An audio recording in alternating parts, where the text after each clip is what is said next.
নমস্কাৰ, তোমালোকৰ কাৰণে বহুতেই ভাল খবৰ আহিছে। দুটাকৈ বহুতেই ভাল খবৰ আহিছে। ক'ৰ পৰা আহিছে জনাই আছোঁ। তাৰ আগতে যিসকলে প্ৰথমবাৰৰ কাৰণে চেনেল ভিজিট কৰি আছা, চেনেল ছাবস্ক্ৰাইব কৰি ল'বা আৰু লগত থকা বেল আইকনটো প্ৰেছ কৰি ল'বা। তেতিয়া যিকোনো আপডেট পোনপটীয়াকৈ লাভ কৰিব পাৰিবা।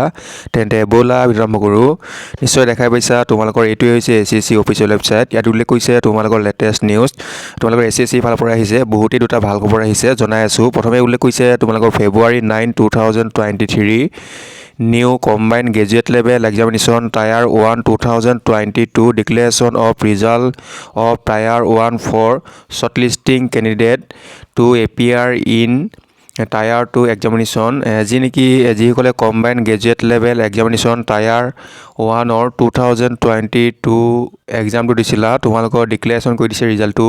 আৰু সকলোকে যিসকলৰ শ্বৰ্টলিষ্টত নাম আছে তেওঁলোকৰ যিটো টায়াৰ 2 হ'বলৈ গৈ আছে তাৰ কাৰণে এপিয়াৰ হ'ব দিছে।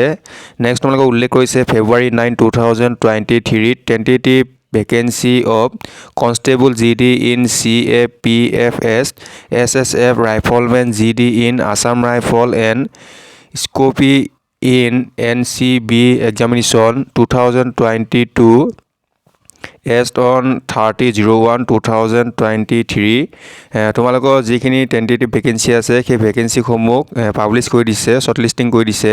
তোমালোকে চেক কৰি ল'বা ক'ত কিমান ভেকেঞ্চি আছে। নিশ্চয় তোমালোকে জানিব পাৰিলা। ভিডিঅ'টো ইমানখিনি আছিল। ধন্যবাদ।